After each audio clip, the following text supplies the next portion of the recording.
Welcome to the crash course in the Queen's Gambit. Today I'd love to share with you 9 main ideas that you need to know in order to play like a pro and to take advantage of your opponent's common mistakes.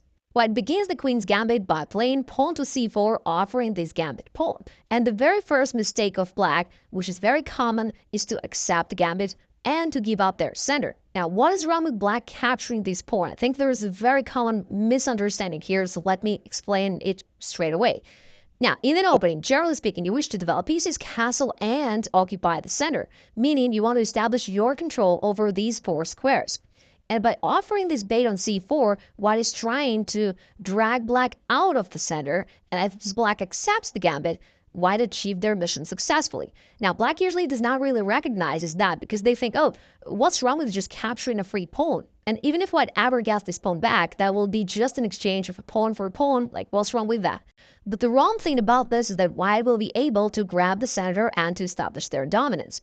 Also, White can get their pawn back very easily just by playing e3 and getting this pawn right on the next move. So let's say Black develops somehow, White grabs the pawn, and now let's play out for a few more moves and we will see how White achieved what they wanted. Let's say if Black develops and White does the same. And even right here, you can already see that White's got a pawn in the center, which controls this square. It can always go forward and create some threats, and Black has nothing right on the middle of the board. If we look at these 4 squares, Black's got nothing, which we can say White successfully outsmarted Black in establishing their control, and that is why Black should not give up the center.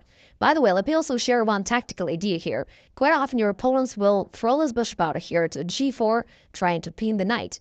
And I know that some of you guys will wish to turn it into the real Queen's Gambit by gambiting the queen and going something like this, saying, hey, you want to grab my queen? Go ahead. I'm going to checkmate you with bishop takes f7. And although it's a nice try, in this particular case, it does not work because instead of grabbing the queen, Black should grab the knight and only then grab the queen. So instead of knight to e5, how should White handle that situation? I call it the zigzag method. When your opponent goes right, you go left and you take advantage of his weaknesses. So he removed the bishop from the queen side, and now you move the queen right there, targeting this weak pawn on f7, as well as this pawn on b7. From there, you're going to also attack this knight on c6. Black is already defenseless. They're going to lose at least one of their pawns, and if they continue their own attack with bishop takes f3, you're not going to recapture. Instead, you have something a lot better. You just grab this pawn, checking their king. The king must move, and then queen to e6 is a very quick and unexpected checkmate. In the previous example, Black suffered for a tactical blunder at the end, and it may not be clear whether accepting the Gambit pawn was actually the root cause of their loss or not. And of course, that move does not lose the game straight away. It's just a step in the wrong direction.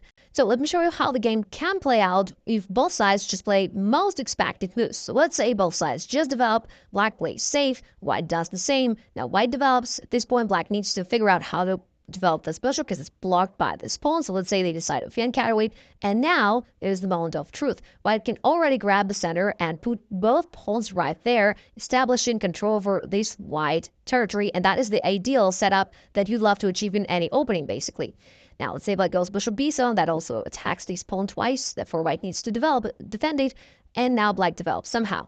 Now if we look at this position, for example, White can go rook d1, putting the rook opposite to the queen. We can already feel that it is a little bit uncomfortable for Black, because what can they really do? Like if they ever try to open up the center by going c5, this opposition will be unpleasant. If they move the queen away somewhere, White can go bishop g5 and also put a pin right here, threaten pawn e5. If let's say they guard this bishop, then White can also bring the other rook into play, and we could achieve something like this early in the middle game. And if you look at the position, we can see that White grabs a lot of space. Their rooks are active along these files. Their bishops are active, controlling a lot of diagonals. White can push the central pawns and begin attacking anytime they want to, while Black is actually crawling along the last 2 ranks mainly, and it's really hard for Black to move. If you look at their pieces like this knight, just can't really move. All the squares are taken.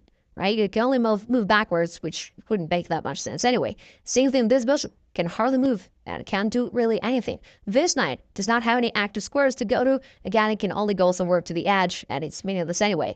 So that is how controlling the center is so advantageous for you, and that is why Black should not give up the center. You've got more episodes of Queen's Gambit to check out. Click on my playlist, Queen's Gambit, for some awesome openings to get you started. If you find this video helpful, give it a thumbs up.